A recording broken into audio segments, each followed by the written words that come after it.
საკრებულომ რამდენიმე წუთში თბილისის მთავრობის ახალი წევრები უნდა დაამტკიცოს კენჭსუყრიან დავით ნარმანსინიას მიერ დასახელებულ 5 კანდიდატს.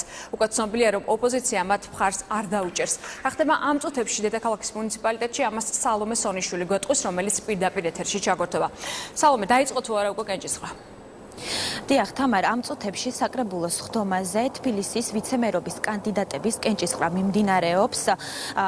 სულ ცოტა ხანში გახდება ცნობილი, დაამტკიცებს თუ არა დედაქალაქის საკრებულო თბილისის მთავრობის 5 ახალ კანდიდატს. რაც შეეხება პოზიციებს, ოპოზიცია აცხადებს, რომ ისინი მხარს არ დაუჭერენ 5 ახალ კანდიდატს, რადგან არასაკმარისად მიაჩნიათ საკადრო ცვლილებები მერიაში და თანამდებობებზე დამტკიცებით ისინი პასუხისგებლობას არ აიღებენ, თუმცა ისინი ამბობენ, რომ მათთან თანამშრომლობას სამომავლოდ გააგრძელებენ. ასეთი პოზიცია აქვს ნაციონალური მოძრაობის წარმომადგენლებს და ფრაქცია გაერთიანებულ დემოკრატებს, რომლებიც ასევე აცხადებენ, რომ აუცილებელი იყო თბილისის მთავრობის სრული შემადგენლობის შეცვლა.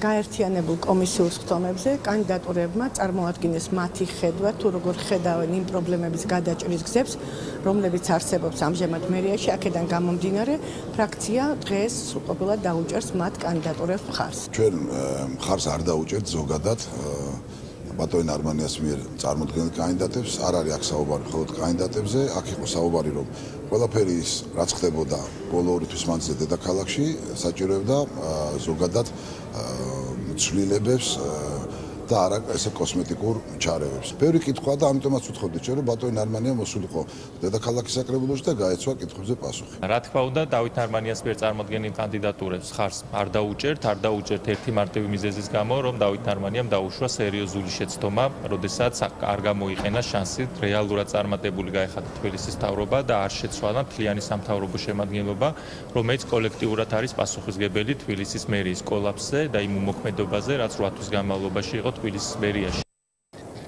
ვიცემერობის კანდიდატებს გუშინ გაფართოებულ საკრებულოს ხდომაზე მოусმინეს. მე შეგახსენებთ, რომ დავით ნარმანიამ 5-ვე კანდიდატი 12 მარტს წარადგინა.